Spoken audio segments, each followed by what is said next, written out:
Petros and Money AM 570, LA Sports, live everywhere on the iHeart Radio app. Remember, not only your home of the back-to-back World Series champion Dodgers, but your home of Super Bowl 60. You will hear it right here. And speaking of football, P. Well, yeah, these are more well-heeled settings than we're used to for our interviews, but we'll take it. We do have the brand new offensive coordinator for your Los Angeles Chargers to be at the Bolt with the voice of the Bolts.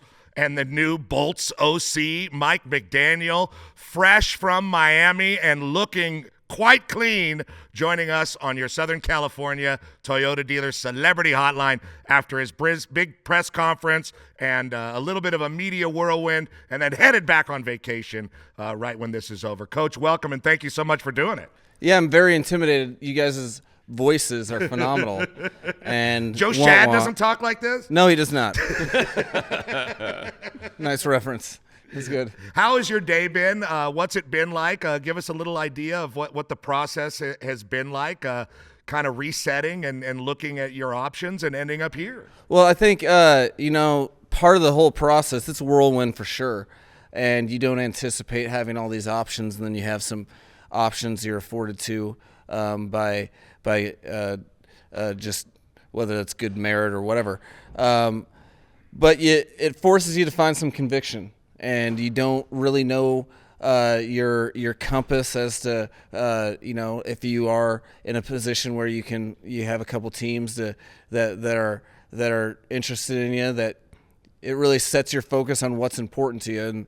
And I think I found really everything that's vastly important to me here with the Chargers. I think it's something that I'm feel very fortunate to be a part of, but very hungry to deliver on the results that are still out there on the table. I think there's a lot of players here that have the ability to be great, and my job here is to make those players take them from good to great.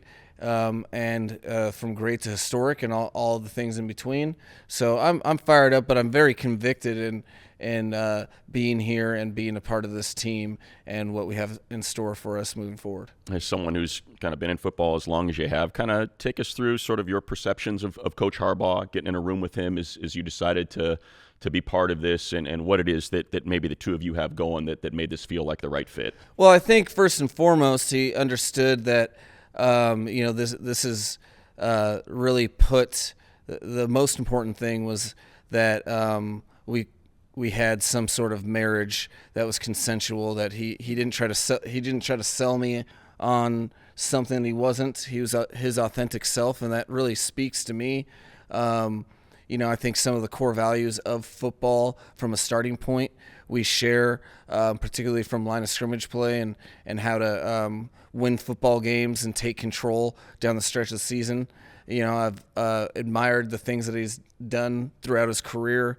The first time I played against him, one of the best teams I ever played against. I was in Washington at the time in 2011, played against his Niners team that destroyed us, and we had no chance. And then watching him, I actually one of the first examples of a coach being able to make a supreme difference in a program he gave to me, at the University of San Diego. I played at Yale, and we drubbed the University of San Diego the year before he got there. And then this first year with Josh Johnson, I'm going to get the numbers wrong, but it was like something like 45-0 in favor of Yale. Then he gets there the next year and drubbed us like 55-8. And I was like, wow, that's what I want in my career, is to be able to be a coach on the sidelines and positively impact a program to the degree that they are, without him, they were getting drubbed by Yale, and they were doing the drubbing on Yale. So I always kept him in my scope, and then, getting feet on the ground here, his appreciation that was true. He'd been very genuine in conversations with me, along my process as a head coach, whether it's in owners meetings or, on the visit in particular. But, I could just tell that, he's a guy that there are few and far between of. I try to model myself as an authentic version of who I am, and I don't, I'm pretty rigid in that.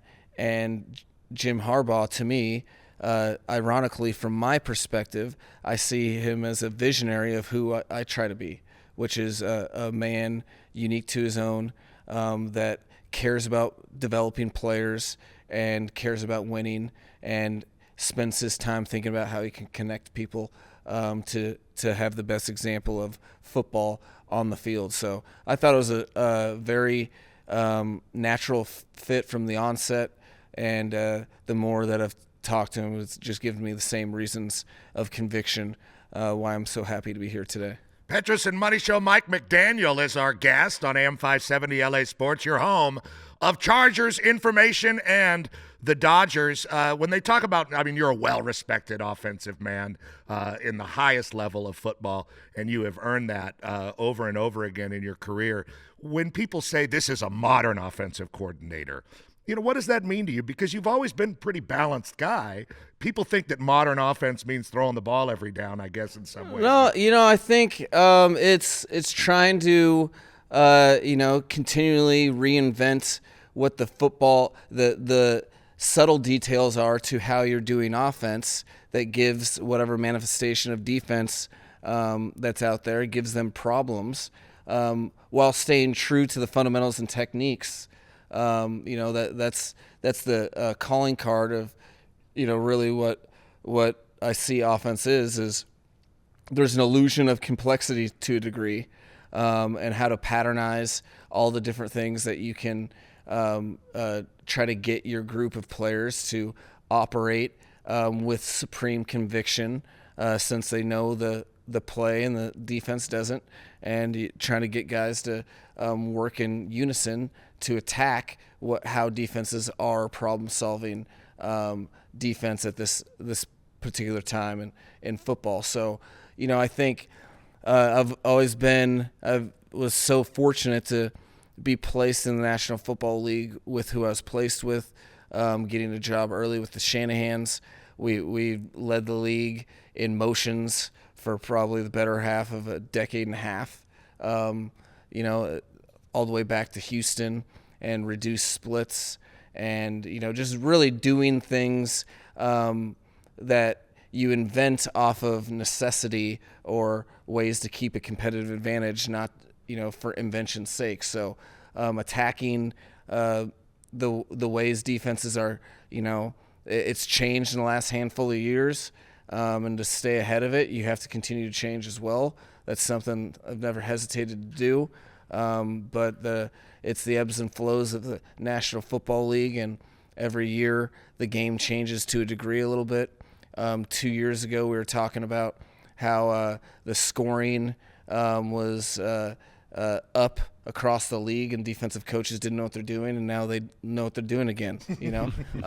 It's kind of, I think, to be modern, I would say you have to be willing to evolve within season and between seasons, which is something that we will very much do. With all, you mentioned Houston, and so think about you with Kyle and Matt Schaub, and then Washington. You think about RG3 and that historic 2012 season. So all the different places you've been, all the different quarterbacks you've been with, how much changes in what you do based on that position, the guy that touches the ball every snap? It is the number one motivator to, to schematic really focus, and where you're trying to figure out which what things to feature within that person's game.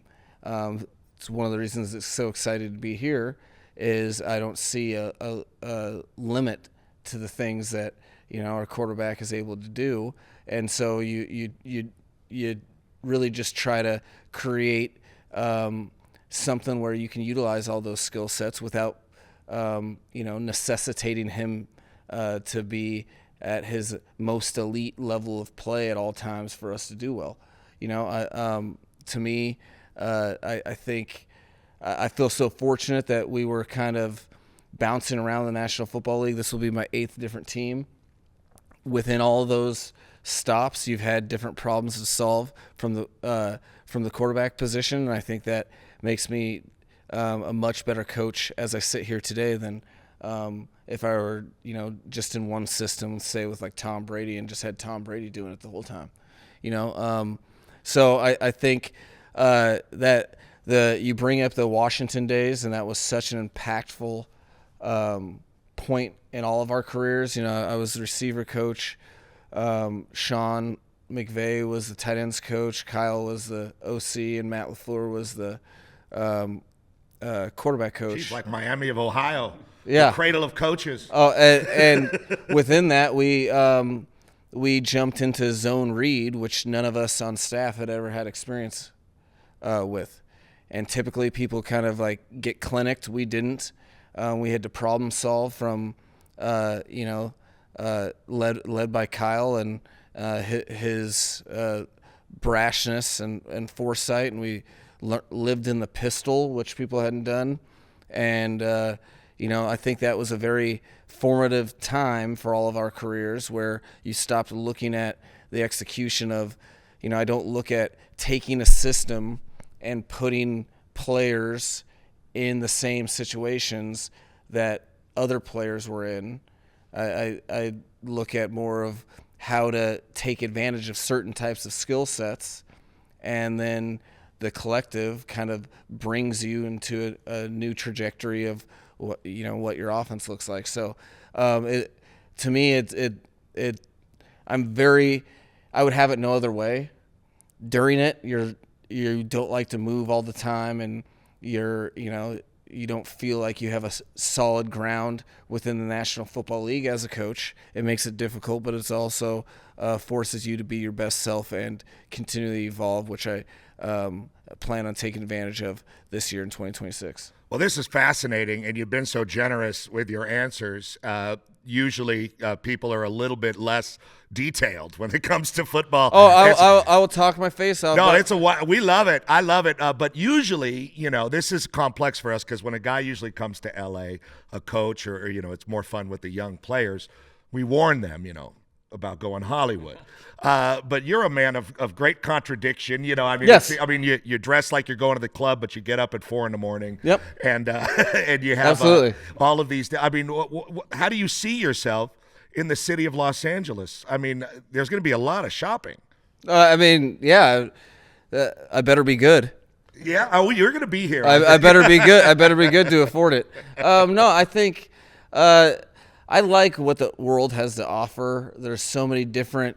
I had never been on a plane until I was 13 years old.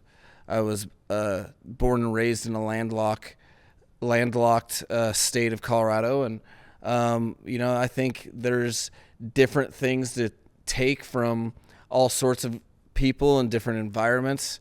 I've vacationed and spent probably the most time in the country since outside of the places that I've worked has been in Southern California. So, every summer I was down in Laguna Beach I got married in Laguna Beach, and better half, probably the last decade I've spent almost every summer. So I'm very familiar with the area, a place I've always dreamed to coach in. I think you're very fortunate if you're able to call this place home and coach professional athletics. So I plan on taking full advantage of what this city has to offer and create the best, newest, improved Mike McDaniel that the world has seen. What does that look like? I don't even know. So how would you? I don't know. We'll see. I'm looking forward to it. We will find out. Who knows? The artistic community of Laguna Beach to the art of used to be football. an art colony. My Exactly grandma right. was from there. Well, we appreciate it, Coach. Good luck. Your grandma's very sweet, by the way. Yeah. Thank you, Coach. We appreciate it. Good luck.